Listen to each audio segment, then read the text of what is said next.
ठीक है। तो आज हम लोग देखेंगे transformer, basically construction of transformer देखेंगे कि ट्रांसफार्मर का कंस्ट्रक्शन क्या क्या होता है, उसके बारे में ओवरव्यू लेंगे। तो बेसिकली देखिए, ट्रांसफार्मर की बात आती है तो ट्रांसफार्मर आपने पढ़ा ही होगा।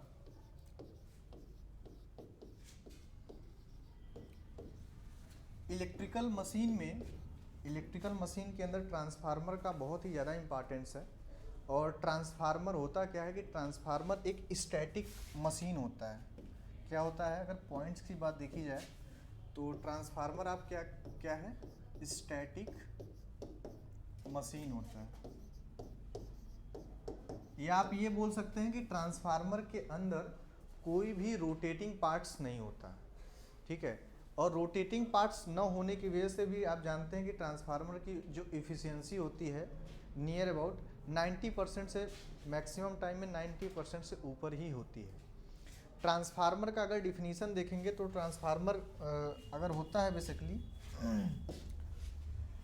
Transformer is a device which is use to transfer electrical energy from one circuit to another circuit. इसका मतलब क्या करता है, ट्रांसफार्मर एनर्जी को ट्रांसफ़र करता है।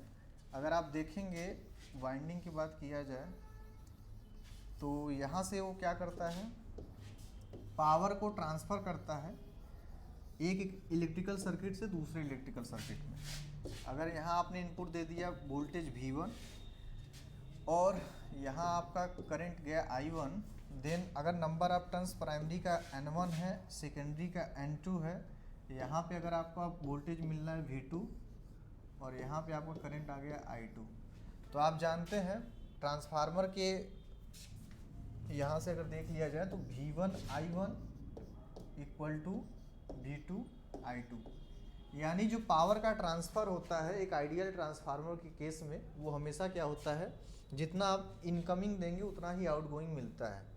लेकिन एक्चुअली में कुछ लॉसेस भी होते हैं, उन सब चीज़ों को देखा जाएगा वन बाई वन आगे करके।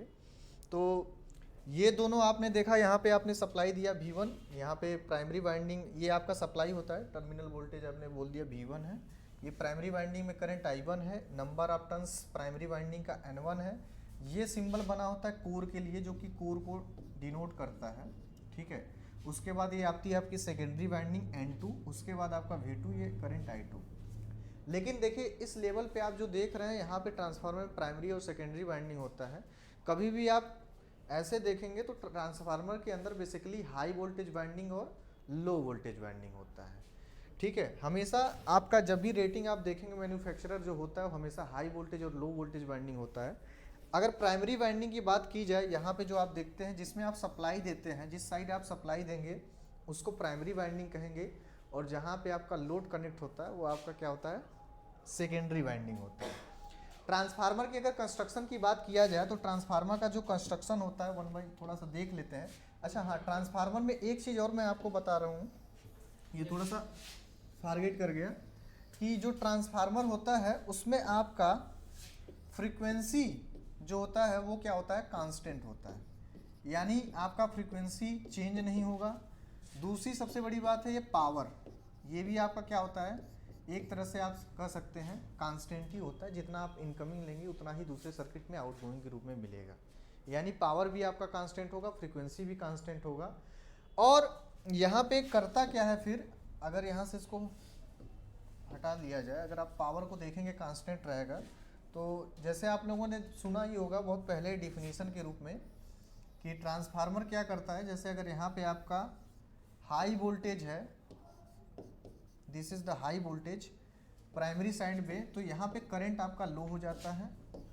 और अगर आपका ये लो वोल्टेज है, नंबर ऑफ टर्न्स कम होगा तो वोल्टेज सिंपल सी बात है यहाँ पे क्या हो जाएगा, लो हो जाता है, ठीक है। ये आपका सेकेंडरी है या इसको लो वोल्टेज बोला जाएगा, और यहाँ पे करंट आपका क्या होता है, हाई होता है।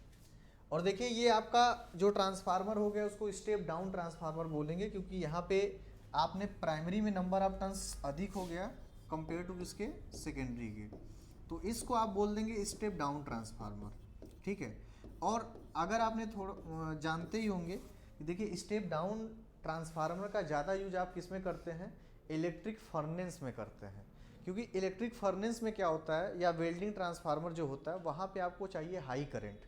हाई करंट कैसे मिलेगा? जब आप स्टेप डाउन करेंगे ट्रांसफार्मर को तो वहाँ पे आप देखेंगे जैसे ही आपका वोल्टेज डाउन होगा, करंट सिंपल सी बात है इसमें बहुत ज़्यादा हाई हो जाएगा। और करंट हाई होगा, और करंट हाई होने की वजह से हम लोग कौन सा कॉन्सेप्ट लगाते हैं? हीटिंग इफेक्ट, जो कि जूल्स लॉ के अकॉर्डिंग आता है।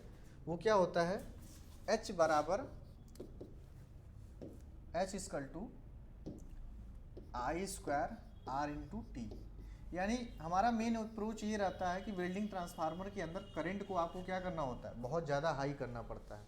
इसलिए हम हमेशा वहाँ पे यूज करते हैं स्टेप डाउन ट्रांसफार्मर का, ठीक है।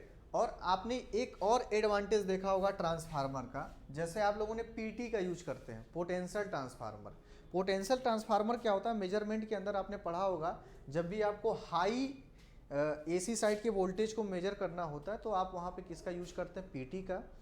सेम उसी तरह से आप यूज करते हैं सीटी का। सीटी में क्या होता है? वो स्टेप अप ट्रांसफार्मर होता है। जैसे अगर आपका ये पीटी होगा तो हम नंबर ऑफ टर्न्स को सेट करके, ठीक है, मल्टीप्लिकेशन रेशियो से वहाँ से भी कॉन्सेप्ट को सीखते थे। तो बेसिकली कॉन्सेप्ट आप अगर आप देखते हैं ट्रांसफार्मर का, तो पूरे मशीन में जो कॉन्सेप्ट ट्रांसफार्मर से आपको मिलता है वही हर जगह आपको, जैसे आप 3 फेज इंडक्शन मोटर भी पढ़ेंगे तो वहाँ पे भी ट्रांसफार्मर का ही कॉन्सेप्ट आता है।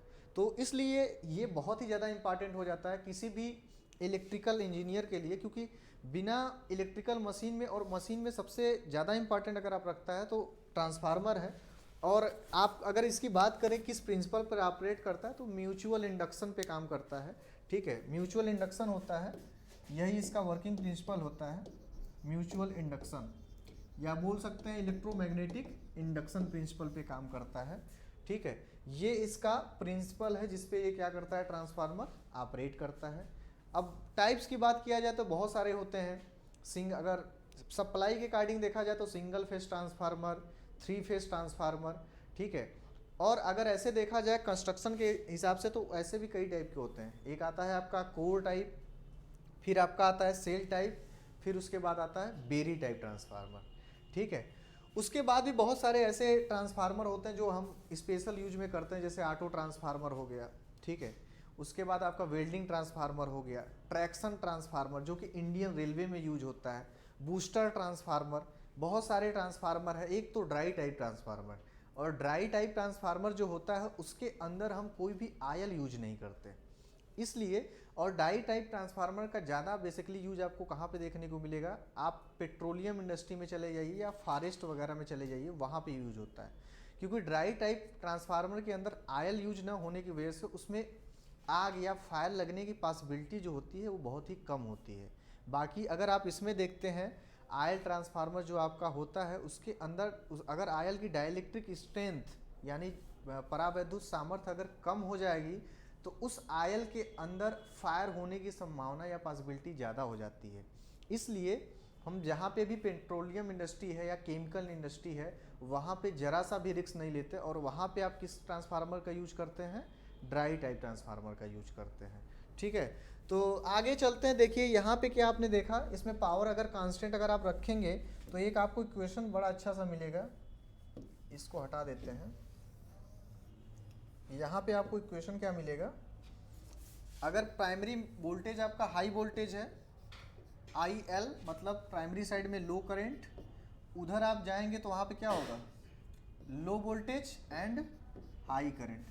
तो डिफिनीशन भी यहाँ से निकल के आ जाता है कि जो transformer is a device which can convert high voltage low current to low voltage high current. यानी आप ये बोल सकते हैं कि ट्रांसफार्मर एक वह स्टैटिक डिवाइस है जो उच्च वोल्टता के लो करंट को, यानी अगर वोल्टेज अगर आपका हाई रहेगा तो सिंपल सी बात है उस केस में करंट आपका लो रहेगा, उसको किस में कन्वर्ट करेगा? लो वोल्टेज के हाई करंट में, ठीक है। तो यहाँ पे बस यही कॉन्सेप्ट आता है कि ये क्या करता है? कन्वर्जन का काम करता है। अब आप ये देख रहे हैं यहाँ पे हमने बोला था एनर्जी को ट्रांसफर करता है। अब यहाँ पे ये जो प्रोसेस होगा कुछ टाइम तक होगा। अब आपको पता है कि अगर पावर में आप टाइम से मल्टीप्लाई करेंगे तो क्या करेगा? एनर्जी ही आएगा। तो ये आपका अगर यहाँ पे दोनों साइड मान लीजिए आपने टाइम लगा दिया, कुछ भी टाइम है आपका, ठीक है, 1 घंटा 2 घंटा जितना भी है आपका यूज हो रहा है, तो उस हिसाब से ये अगर आपका ये आपका पूरा पोर्शन हो गया पावर एंड टाइम, ठीक है। मान लीजिए प्राइमरी साइड का पावर था और ये सेकेंडरी साइड का power P2 into time, time तो दोनों में सेम रहेगा लेकिन ये एनर्जी हो गई। तो transformer is a device which can convert transfer या बोल सकते हैं electrical energy from one circuit, ये आपका एक सर्किट ये है, टू अनदर सर्किट, ये दूसरा सर्किट है, ठीक है। तो ये होता है। अब आगे हम चलते हैं, थोड़ा सा देख लेते हैं बेसिक कॉन्सेप्ट ट्रांसफार्मर के जो कंस्ट्रक्शन होते हैं, ठीक है, उस पर आते हैं। तो अगर ट्रांसफार्मर की कंस्ट्रक्शन की बात किया जाए टाइप्स में, तो कई टाइप के होते हैं। बेसिकली हम लोग किसका करेंगे, यहाँ पे आते हैं, इसको हटा दिया जाए, ठीक है। मैं इसको, ठीक है। तो अगला जो ट्रांसफार्मर है, देखिए बहुत सारे ट्रांसफार्मर होते हैं, एक हम देख लेते हैं आपका कंस्ट्रक्शन के हिसाब से। एक तो आपका सेल टाइप हो गया, दूसरा क्या हो गया, कोर टाइप, और लास्ट में आता है आपका berry type transformer,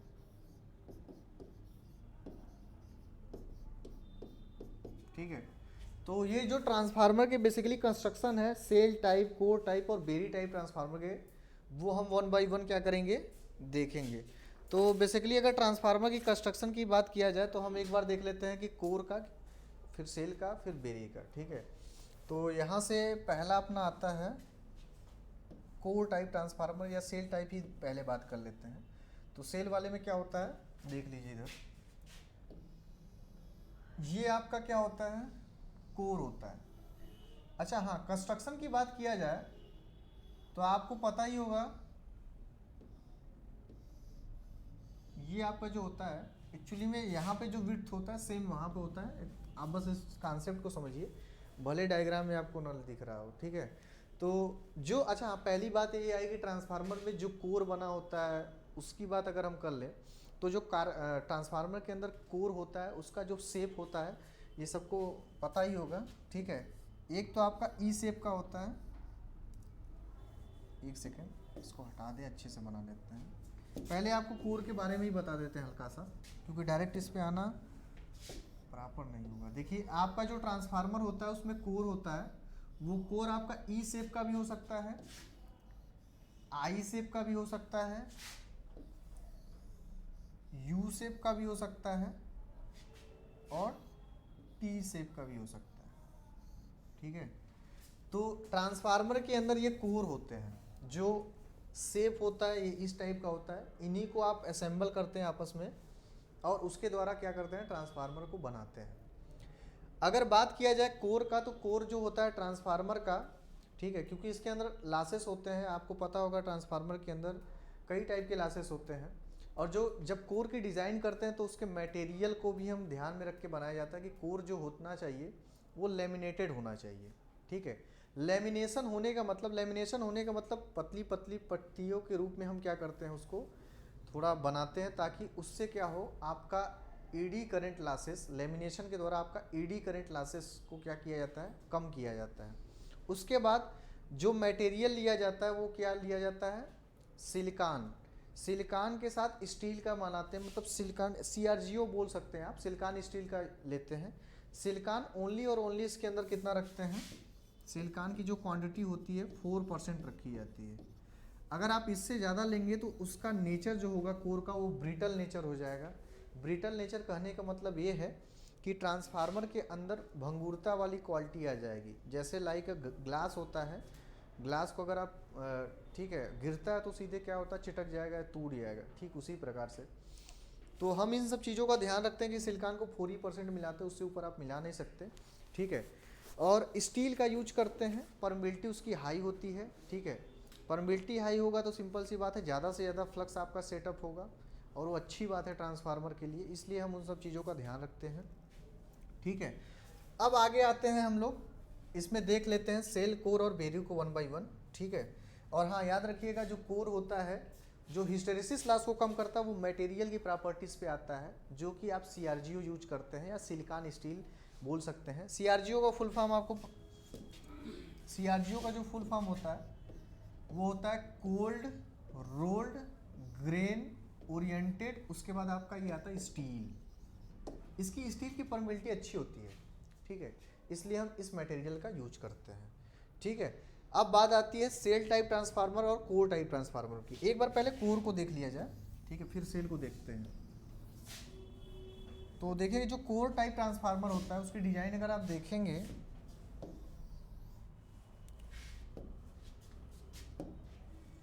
core type transformer जो होता है ये आपका कोर होता है, और ये जो बनता है, जो कि मैंने लेमिनेशन बताना भूल गया, एल टाइप का, ठीक है। तो अगर आप देखेंगे यहाँ से, देखिए ध्यान से भी देख रहे हैं, तो एक सेकेंड दूसरा कलर हम ले लेते हैं। ये जो एल शेप का होता है, अगर आप दो एल शेप को ले लेते हैं तो आपका कौन सा ट्रांसफार्मर बन जाता है, ये लेमिनेशन की मैं बात कर रहा हूँ। दो एल शेप के लेमिनेशन को आप अगर ज्वाइंट करते हैं तो कुछ ऐसा डायग्राम बन के आता है, ठीक है। तो ये आपका क्या है, कोर टाइप ट्रांसफार्मर होता है। अच्छा आगे चलते हैं। हाँ, दूसरी सबसे बड़ी बात, जो भी आपको हॉरिजॉन्टल ये आपको दिखता है, ये हॉरिजॉन्टल कोर को हम क्या बोलेंगे, योक का नाम देंगे। और जो वर्टिकल कोर होता है, ये वर्टिकल कोर, इसको क्या नाम देंगे, लिम्ब बोला जाता है इसको, ठीक है। इस चीज़ को हमेशा याद रखिएगा।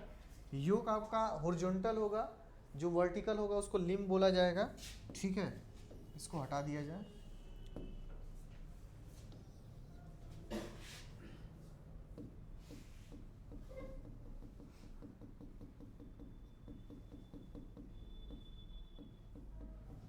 ठीक है, अब हम क्या करेंगे, अब हम देखिए कोर वाले ट्रांसफार्मर पे बात करेंगे कि कैसा आपका यहाँ पे बना होता है, वाइंडिंग कैसी होती है। देखिए कोर के अंदर जो वाइंडिंग होता है ट्रांसफार्मर के अंदर, इस टाइप कैसे होता है। यहाँ पे बेसिकली ये वाइंडिंग में पूरा बना दे रहा हूँ,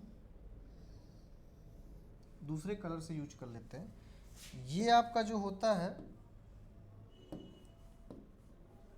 यहाँ पे क्या हो रहा है, पूरा हटा ही देते हैं, फिर से अच्छे से बना लेते हैं, ठीक है।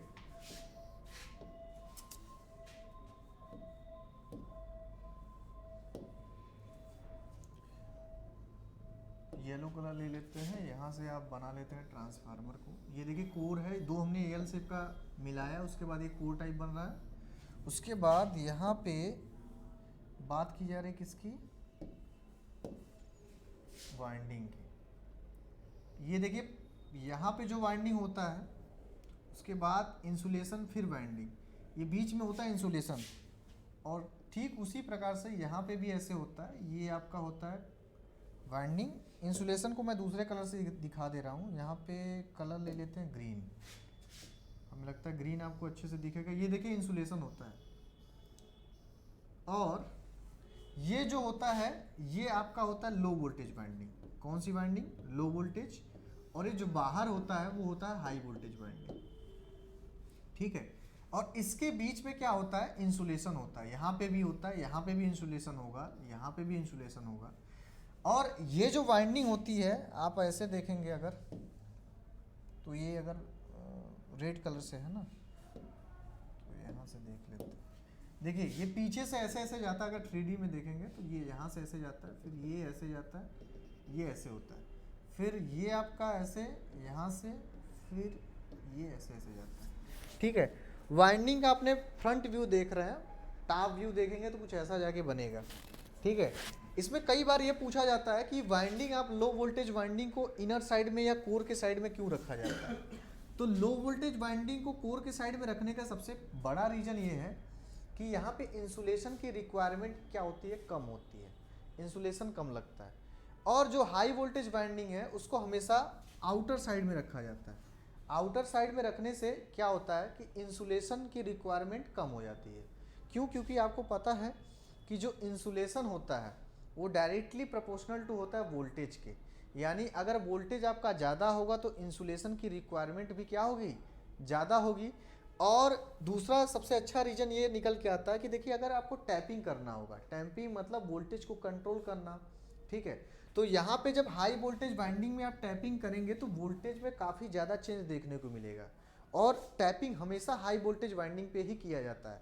देखिए, एक तो पहली बात वोल्टेज अधिक मिलेगा, दूसरी अच्छी बात ये होती है कि अगर आप ऑन लोड, टैपिंग भी दो टाइप से होता है, एक ऑफ लोड पे आप कर रहे हैं यानी बंद करके आपने रेगुलेट कर दिया, नंबर को चेंज कर दिया, दूसरा ऑन लोड पे कर रहे हैं।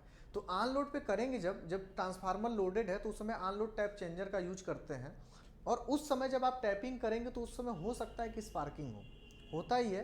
तो उस स्पार्किंग के टाइम में आप सोचिए, अगर जब हाई वोल्टेज वाइंडिंग होगा, जो कि अभी हमने जस्ट पीछे ही पढ़ा था, हाई वोल्टेज वाइंडिंग में करंट क्या होता है, कम होता है। तो कम होने की वजह से वहाँ पे, ठीक है, रिएक्टेंस का बहुत ज़्यादा इफेक्ट नहीं देखने को मिलेगा, ठीक है, क्योंकि करंट कम है तो थोड़ा सा आप अच्छे से क्या कर सकते हैं, टैपिंग को कर सकते हैं। और वैसे टैपिंग में आप रिएक्टेंस का भी यूज करते हैं, ठीक है, रिएक्टेंस टैपिंग होता है, रेजिस्टेंस टैपिंग होता है। तो बेसिकली हाई, दो रीजन आपने देखा क्या है, लो वोल्टेज वाइंडिंग को अंदर रखने का सबसे पहला रीजन ये है कि आपका इंसुलेशन की रिक्वायरमेंट कम होती है, या हाई वोल्टेज वाइंडिंग को आप बाहर रख रहे हैं, क्यों, क्योंकि आपको इंसुलेशन की रिक्वायरमेंट कम है, ठीक है। और उसके बाद यहाँ पे टैपिंग करना आसान है, ठीक है, इसलिए लो वोल्टेज वाइंडिंग को आप अंदर रखेंगे और हाई वोल्टेज को बाहर रखेंगे। यानी हाई वोल्टेज को बाहर रखने का सबसे बड़ा मतलब यही है कि आपका इंसुलेशन कम लगेगा, टैपिंग आसानी से हो जाएगा। और इसमें जो ये वाइंडिंग होता है, इस वाइंडिंग को बोलते हैं कंसेंट्रिक वाइंडिंग। कौन सी वाइंडिंग, कंसेंट्रिक वाइंडिंग होता है ये,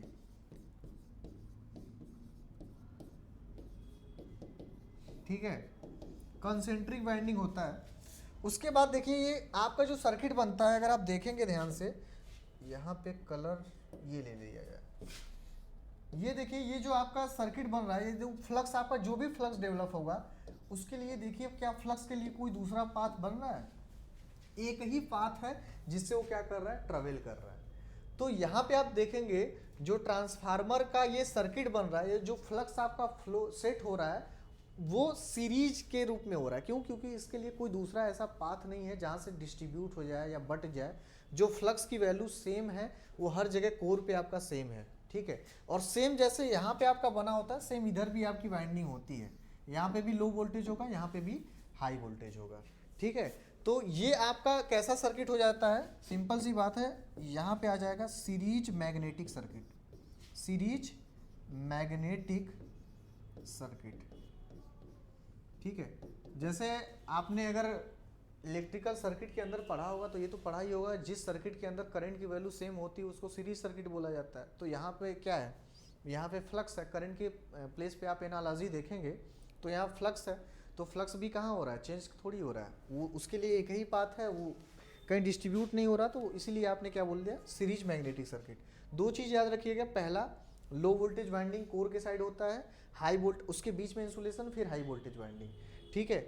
और क्यों रखा जाता है ये आपने देख लिया, हाई इंसुलेशन, कम इंसुलेशन उसमें लगता है हाई वोल्टेज की वजह से, सॉरी हाई वोल्टेज की वजह से नहीं, इंसुलेशन की रिक्वायरमेंट कम होती है क्योंकि आउटर साइड होता है, ठीक है, बाहर कहाँ आप लगाएंगे। दूसरा टैपिंग, इधर आपकी जो वाइंडिंग होती है इसको कंसेंट्रिक वाइंडिंग बोला जाता है, और ये आपका जो सर्किट आता है सीरीज मैग्नेटिक सर्किट आता है। उसके बाद आती है किसकी, सेल टाइप ट्रांसफार्मर की बात। तो सेल टाइप ट्रांसफार्मर को थोड़ा देख लेते हैं। सेल टाइप ट्रांसफार्मर में आप देखेंगे तो उसका डिजाइन कैसा होता है,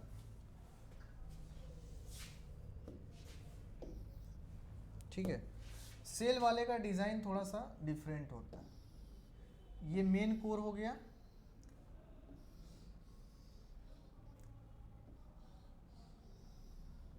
हाँ, इससे पहले जो मैंने कोर में बनाया था वहां पे दो लिम्ब था, ठीक है, दो ही लिम्ब थे, लेकिन यहाँ पे आपको तीन लिम्ब देखने को मिलेगा, 1 2 3। आप देख रहे हैं यहाँ पे कितने लिम्ब है, तीन लिम्ब है। लेकिन पहले हम आप पहले बना देते हैं इसके अंदर जो आपका दूसरे कलर से यूज करते हैं, एक सेकंड, ठीक है।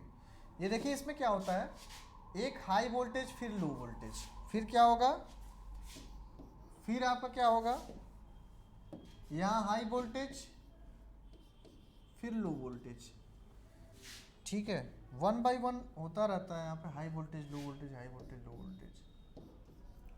एक मान लीजिए आपका हाई वोल्टेज हो गया तो उसके नीचे तुरंत आपका आएगा लो वोल्टेज, जैसे एक के ऊपर एक आता है। तो जैसा सैंडविच होता है सेम वैसा ही इसका कंस्ट्रक्शन होता है इस वाइंडिंग को, इसलिए इस वाइंडिंग को भी बोला जाता है सैंडविच वाइंडिंग। ठीक है, ये वाइंडिंग जो कहलाता है वो कौन सा कहलाता है? Sandwich winding. Sandwich winding. ये आपका किस टाइप का ट्रांसफार्मर है, इस चीज को याद रखिएगा, सेल टाइप। ठीक है, ये सेल टाइप ट्रांसफार्मर है।